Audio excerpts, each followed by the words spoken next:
Salut à tous les amis, salut à tous ceux qui ont 45 points en Ligue 1, salut à tous ceux qui sont 3e de Ligue 1, salut à vous, salut à moi, salut l'Olympique lyonnais, salut YouTube, c'est Mika, très heureux les gars de vous retrouver, je pense en très grande forme puisqu'on va débriefer ensemble ce match entre l'OL de Paulo Fonseca et l'OGC Nice de Claude Puel, un match qui n'a pas été facile, c'est vrai, en tout cas durant 45 minutes, mais en seconde mi-temps, l'OL a montré la voie du succès, l'OL a eu beaucoup plus de maîtrise, beaucoup plus d'intensité. Bref, c'était nettement mieux et tout ça, ça conduit à une victoire très importante contre donc Nice. Victoire de l'OL qui permet à nos joueurs, à notre club de se hisser, de rester plutôt à la 3e position avec 45 points et de mettre dans le rétroviseur à 5 points les Marseillais. 40 points et donc on peut quasiment dire les amis que à l'heure où on se parle, il reste 12 matchs de Ligue 1 à jouer, 12 matchs donc 36 points. 36 points et on a, je crois, on vérifiera après, mais environ 11 points d'avance sur le 5e. Et 5 points d'avance sur le 4e. Alors, entre nous, pas d'enflammate, c'est vrai, on va rester tranquille et mesuré, mais il y a un petit parfum de « Ils sont les meilleurs, the champions », la Ligue des Champions, ça commence un petit peu à sentir bon les amis. Bref, tout ça, on va en reparler ensemble, je suis un petit peu excité, je pense que vous c'est pareil, c'est normal, c'est les émotions à chaud qui parlent. Bref, tout ça, on va en parler ensemble. Avant de commencer les amis, pensez au petit pouce là maintenant pour une telle victoire qui nous met 3e de Ligue 1 avec 45 points. Pensez aussi à commenter, à me dire vos hommes du match, vos tops, vos flops, vos impressions sur ce qu'a fait l'OL. Un match pas facile, c'est vrai, mais un match malgré tout en seconde mi-temps qui était plutôt bien maîtrisé par nos joueurs. Et enfin, pensez à vous abonner, activer la cloche et booster le contenu en swipant vers la gauche. Tout ça, ça aide beaucoup à d'une part référencer le contenu, à le faire connaître au plus grand nombre et par voie de conséquence à faire briller un peu plus notre cher Olympique lyonnais. C'est parti pour le débrief les amis, avec donc la première mi-temps.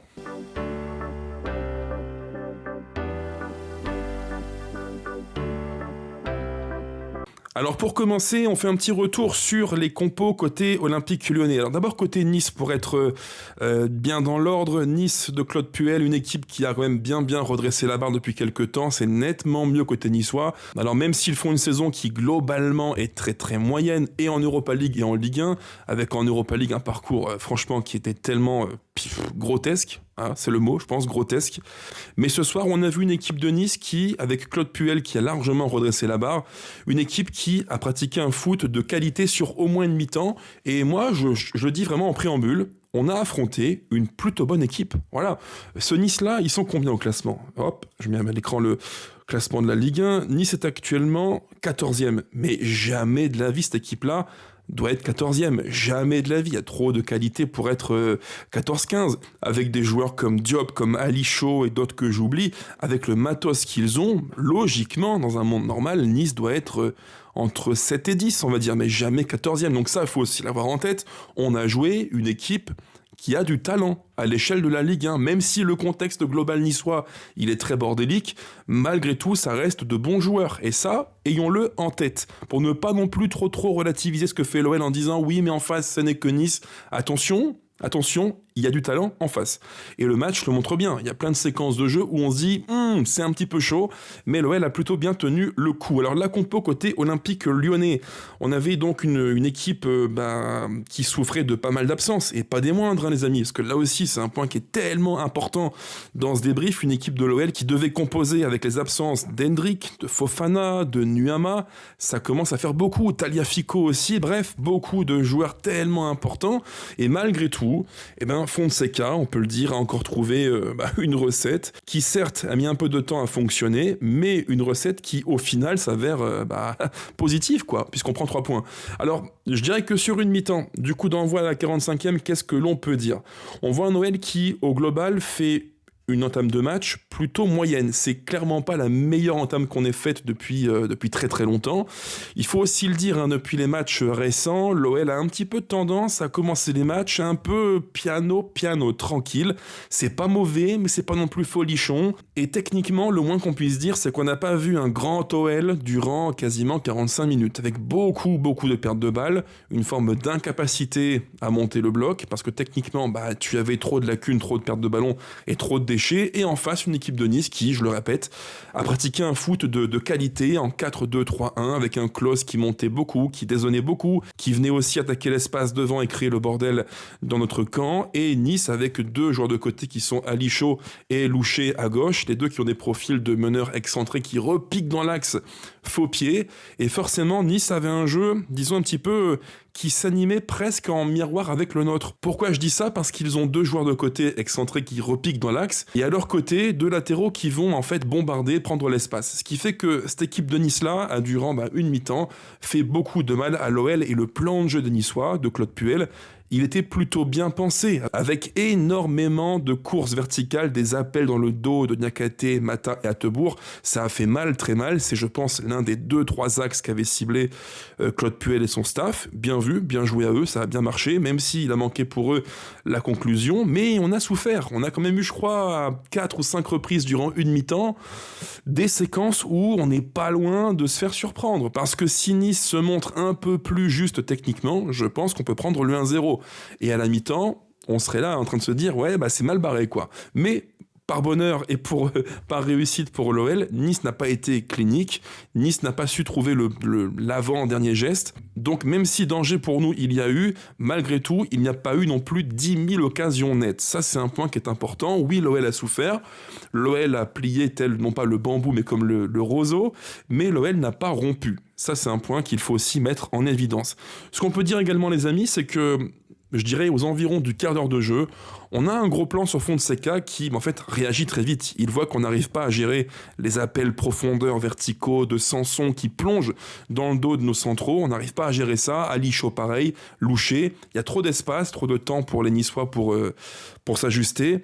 Fonseca veut réagir et on voit directement, j'ai fait un petit focus sur ça, on voit Morton qui va un petit peu ajuster son rôle dans le cœur du jeu et qui va suivre vraiment à la trace, notamment Sanson. Et c'est vrai que même si l'entame de match est plutôt moyenne avec quelques banderies côté niçois, au fil du match, ce problème dans le dos de nos centraux a été plus ou moins bien corrigé. Ça, c'est aussi un point positif tactiquement. Mais globalement, malgré l'ajustement tactique qui parvient un peu mieux à contrôler les appels verticaux des Niçois, on ne voit pas un grand OL. C'est le moins qu'on puisse dire. C'est un OL qui techniquement est en dessous de ses standards, assez nettement d'ailleurs je dirais. Ce qui fait que quand tu cumules ça, le déchet technique, avec en plus les absences tellement importantes, je le répète, mais Moreira, Hendrick, Fofana, Nuama, qui eux sont depuis plus longtemps absents, mais quand tu perds Hendrick à droite et Moreira à gauche, en termes de profil pour attaquer l'espace et être fort dans le 1 contre 1, tu baisses de 1 ou 2 crans. Donc forcément, la compo de Fonseca, bricolée pour faire malgré les absences, elle souffre un petit peu aussi, cette animation, du manque de profondeur et du manque de qualité dans le 1 contre 1. Ce qui fait que ça a imposé à l'OL en fait un plan de jeu assez restrictif. Comme on n'avait pas les profils pour attaquer l'espace, être fort dans la verticalité et dans le 1 contre 1, il fallait faire différemment. Et aujourd'hui, ce différemment, c'est quoi? C'est dans le cœur du jeu, un carré qui aurait dû être plus fort techniquement. D'ailleurs, à la fin du match, c'est Abner qui l'a très très bien dit, fort justement. Il a dit techniquement, on n'a pas été bon durant une mi-temps. C'est vrai, je pense que le déchet technique était trop fort et trop pénalisant pour que l'OL puisse avoir une vraie emprise sur le match. Et en plus de ça, j'étais un petit peu déçu de l'apport des latéraux durant une mi-temps. Abner un peu trop timide à mon goût, même si en seconde mi-temps, et Abner et Maitland-Niles ont livré une partition de nettement meilleure qualité et ça a fait totalement la différence, j'en parlerai juste après. Donc un Noël moyen, mais les amis, c'est toujours pareil, c'est la saison qui veut ça.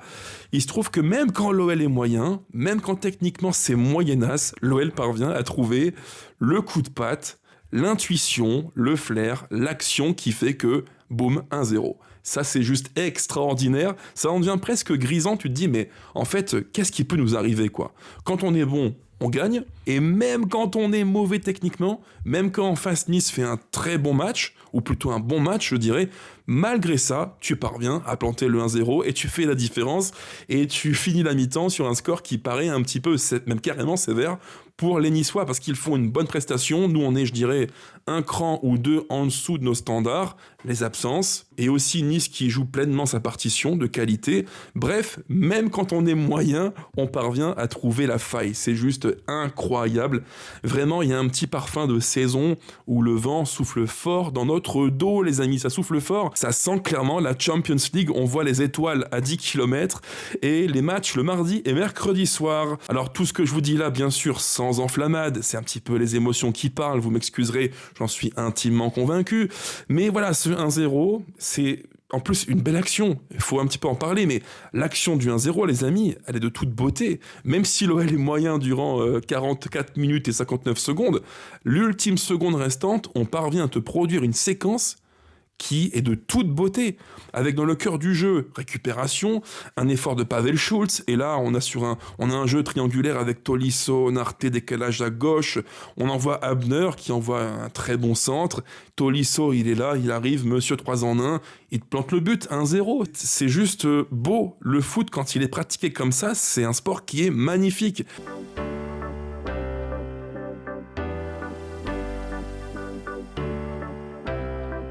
L'OL fait une nettement meilleure seconde mi-temps parce que à tous les niveaux, physique, intensité, mouvement, disponibilité, techniquement, surtout techniquement, point très important, tout était nettement mieux. Et on a vu une deuxième mi-temps qui, pour moi, vous me le direz en commentaire les amis, mais pour moi, est une mi-temps tout en gestion, avec intelligence, avec des temps de possession affirmés à toi, à moi. Enfin, je veux dire, l'OL a gelé la possession pendant parfois quasiment 1 minute 30, 2 minutes. Il y a des phases de jeu où les Niçois ne touchent pas le ballon. C'est très long quand tu es l'équipe d'en face et que tu vois l'OL faire Tessman, Morton, Abner, Nakate, Mata, Maitland-Niles, et ainsi de suite. C'est tellement long, c'est à devenir fou. Et ça, on l'a tellement bien fait. L'OL a pris le ballon, l'a confisqué, et au final, par une possession bien imaginée, l'OL a, je pense, anesthésié Nice. Et en seconde mi-temps, on sent que le match se goupille bien, se goupille mieux. Il y a un petit parfum de, voilà, l'OL va breaker assez vite et pas manquer, c'est ce qu'il se passe. Nice est moins bien, Nice joue moins haut, Nice se procure moins de situations qu'en première mi-temps, et le 2-0 arrive naturellement avec une course, mon Dieu, la course de Pavel Schulz. Il y a 15 jours, on s'est tous... je vais rester poli, on s'est tous émerveillés, voilà, c'est un beau mot, un joli mot, sur la course de Draxler de Kluivert, qui prend le ballon à gauche, qui défonce tout, une porte, deux portes, je passe, je centre et but de Narté. Ce coup-ci, c'est Pavel Schulz à droite. Il est au milieu de terrain sur l'action, il te prend le ballon, contrôle orienté vers la gauche, subtil, bien pensé, et là, boum, percussion. Je défonce tout, je vais changer le cours du match. Il te met une vitesse, heureusement, à Dante, qui a 42 piges, mais il trace, il déborde tout le monde. Et là, en retrait, le geste juste passe pour Narté. Et les amis, c'est l'instant de grâce. Il y a un petit côté dans ce but-là, alors c'est différent, c'est vrai, mais la façon qu'a eu Narté de temporiser, de calmer, de réfléchir en 1/100e de seconde, ça m'a rappelé un petit peu ce but d'exception de Sergi Darder contre le PSG il y a maintenant quasiment 10 ans, pas loin. Un but tout en sang-froid, en subtilité, en intelligence, parce que le petit Narté, le copain Narté, il est copain avec le ballon, il aime le ballon, il est facile, il est tranquille, et quand il est face aux cages, il ne s'excite pas, quoi, il est vraiment serein. Je prends le ballon, hop, feinte du droit, je pars sur le gauche, accélération, frappe du gauche, millimétré, but. C'est juste, c'est beau, voilà, c'est beau, c'est le foot qu'on aime, c'est le foot technique, c'est le foot intelligent. Franchement, les amis, qu'est-ce que je peux dire de plus si ce n'est, d'une part, respect, bravo aux joueurs, au staff, et bravo Fonseca. Les Bad Guns ont fait une banderole totalement méritée, en gros, à la fin du match, en disant bravo Fonseca. Bah ouais, bravo. Moi, je suis scotché, les amis. On a une équipe qui, logiquement, était promise aux pires auspices possibles, à savoir l'austérité, le projet Ligue 2. Même moi, je le dis, je fais amende honorable. Je vous ai bassiné en disant qu'on allait vivre des semaines terribles, qu'on allait peut-être être promis à la Ligue 2, voire pire si le foot était dur avec nous. Et 7 mois plus tard, les amis, 7 mois plus tard, on est là à se dire, mais en fait, non. L'OL joue bien, l'OL est cohérent, le coach maîtrise tout de A à Z dans l'effectif, il sait exactement où il veut aller, avec qui, comment, et les joueurs ont tous compris ce que le coach attendait d'eux. C'est un foot qui est cohérent.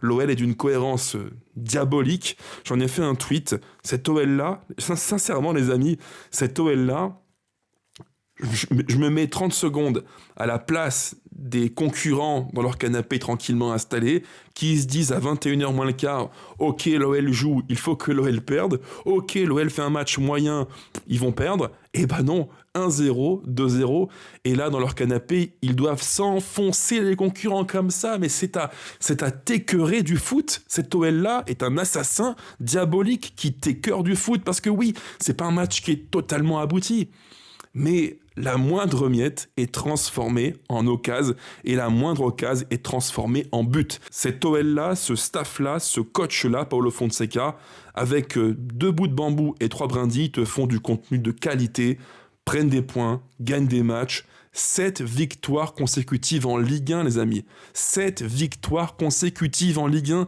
13 victoires consécutives, toutes compétitions confondues. C'est la meilleure série pour un coach depuis 2006. Bravo, Paulo Fonseca. Respect, bravo, et merci pour les travaux. Franchement, c'est sensationnel. Quel plaisir d'être supporter de l'Olympique Lyonnais. Et petit point en classement, les amis, qu'est-ce que l'on peut dire ? Eh bien que l'OL est solidement installé en 3e place de Ligue 1, avec 45 points en 22 journées. Devant nous, le PSG avec 51 points. Lens premier, Pierre Sage qui fait un taf monumental aussi, 52 points. Lens, c'est pareil, hein. On dit de nous qui faisons une saison de folie, avec plein de paramètres positifs, mais Lens, quand je vois que Lens, au mercato hivernal, ils vont te récupérer Saint-Maximin au fin fond du Mexique, qui est en galère, qui s'est mis à dos les supporters, il vient en Ligue 1, il se relance et dès qu'il arrive, il est performant. Si ça, c'est pas la preuve que Pierre Sage fait un taf de grande qualité, je n'y comprends plus rien au foot. Mais bref, revenons à l'OL. 45 points, on met à 5 points de nous Marseille 4e, où c'est la crise.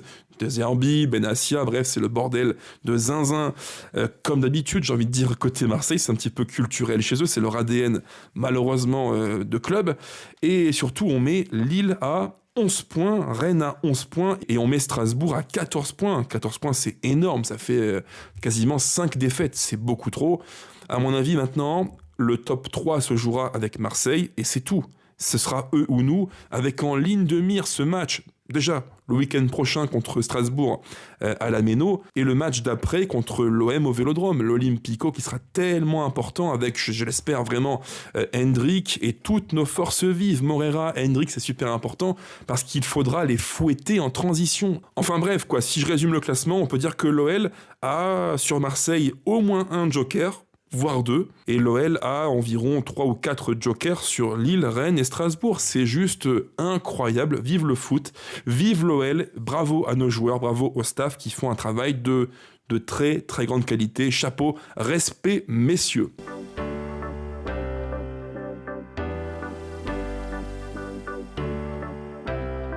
Alors rapidement les gones, les tops et les flops du match. Alors mon homme du match, c'est assez simple. Il y en a plusieurs, je dirais, qui m'ont plutôt plu, même si je pense qu'il faut souligner particulièrement le rôle de Dominique Greif, qui, en première mi-temps, sauve l'OL d'une déconvenue, parce qu'il y a quand même 2-3 sorties où il va au devant en urgence d'Alicho, de Louché je crois aussi, bref, il joue bien les coups. Dominique Greif fait un match très sérieux, et rappelez-vous aussi contre Nantes, à 1-0, c'est lui aussi qui sauve les 3 points. Sans lui, la fin de match n'est pas la même. Donc en ce moment, Dominique Greif, il est sur une bonne dynamique et il est plutôt décisif. C'est l'un de mes hommes du match. Je tiens aussi à dire que j'ai aimé particulièrement le match de Maitland-Niles qui depuis maintenant 2 mois, est sur une très bonne série. Lui qui a été parfois un petit peu en dents de scie avec des matchs où il était très bien, le match d'après moins bien. Depuis quelques temps, Maitland-Niles, c'est du sérieux. C'est très lourd en Ligue 1, honnêtement les amis. Aujourd'hui en Ligue 1, à son poste, un petit peu hybride, latéral droit, milieu droit, piston droit, il n'y a pas beaucoup mieux que lui, parce que Hakimi est en méforme actuellement, après sa blessure à la cheville. Je pense que Maitland-Niles, c'est pour moi le meilleur latéral droit. Vraiment, je le dis sans être le gros chauvin lyonnais, je pense que Maitland-Niles, en ce moment, en Ligue 1, il a peu de concurrents. Il est vraiment très très bon. Et alors aussi, évidemment, un mot sur la seconde mi-temps. Alors pas tant en première, mais surtout en seconde mi-temps. Narté, techniquement, c'est beau, quoi. C'est fluide, à toi, à moi. Le but qu'il met, c'est de la grâce, c'est de la poésie. Pavel Schulz, extrêmement combatif, même si techniquement, il n'a pas tout réussi, c'est vrai, mais alors la combativité, les efforts, les courses, voilà quoi, c'est admirable. Tolisso, pareil, un match de reprise, physiquement pas au top, c'est vrai, mais il est là, il marque un but. Monsieur 4 en 1, qui est numéro 6, 8, 10, 9, il fait tout, quoi, c'est... Ouais, bref, c'est admirable. Donc je dirais mon top du match, Dominique Greif, mais surtout mon top du match global, encore une fois, c'est Fonseca. Parce que Fonseca, les amis, il faut aussi le dire, c'est important. Quand on perd, on dit souvent, oui, c'est la faute du coach, lecture du match, tactiquement, machin. Ouais, ok. Mais là, depuis quelques matchs, toutes ces victoires qui s'accumulent un peu comme un effet boule de neige, c'est Fonseca. Imaginez les gones. Il n'y a pas Hendrick, Morera, Tagliafico, Nuama, Fofana, et sûrement que j'en oublie aussi. Il a une cascade d'absence à l'appel et malgré ça, il te trouve l'animation qui permet aux uns et aux autres d'être dans le confort et de produire un match globalement, même s'il y a un petit peu de deux histoires du match, une mi-temps moyenne, une seconde de bien meilleure qualité, mais globalement ce qu'on fait, c'est cohérent quoi. Et la cohérence, c'est le maître mot de Paulo Fonseca. Donc top du match, Greif, Fonseca, ça me paraît juste mérité. Et un petit mot aussi rapide sur Hateboer qui a souvent été critiqué, mais qui je trouve là fait un match convaincant, solide. Pour moi, c'est un match quasiment 7 sur 10, 6,5 sur 10, parce qu'il a été défensivement solide, très peu de duels perdus, dans la couverture pas mal du tout. Il y a eu quelques fois des appels profondeur qu'il a dû gérer aussi. Bref, à la relance bien aussi, Hateboer, c'était convaincant, et il faut aussi le souligner. Maintenant, rayon flop du match ou déception du match, alors qui on pourrait mettre? Je dirais que sur une mi-temps, du coup d'envoi à la mi-temps, Morton était un peu en dessous. En seconde mi-temps, il a rayonné, mais en première, en dessous. Donc je dirais un demi-flop au vu de son match global. Et après, qui on peut mettre de plus? Peut-être Abner aussi un peu discret. Il n'y a pas vraiment de flop du match. Pour tout vous dire les amis, entre nous, honnêtement, même s'il y avait un flop du match, un joueur vraiment en dessous des autres, dans ce match-là où personne ne triche, où tout le monde donne tout, je n'aurais même pas envie de le souligner. Et il y a des moments de la saison où j'en suis convaincu. Notre mission, c'est aussi de pousser très très fort derrière eux pour leur montrer que on croit en eux et que ce qu'ils montrent sur le terrain, non seulement ça nous rend fiers, mais en plus ça nous fait croire que cet OL-là peut aller très très loin en Ligue 1, top 3, je l'espère vraiment. En Coupe de France, un titre ce serait juste superbe, quasiment 14 ans après, et surtout aussi en Ligue Europa. Voilà, moi j'y crois. Je pense que vous, c'est pareil, vous me le direz en commentaire. Mais j'ai le sentiment, l'intuition profonde, la conviction que cette année 25-26, les amis, elle nous réserve des surprises et qu'on n'est pas prêt d'en terminer. Pour faire simple. Voilà en gros les gones, tout ce que je voulais vous dire sur ces belles paroles. Portez-vous bien et évidemment, allez l'OL plus que jamais. Ciao ciao, bisous à tout le monde.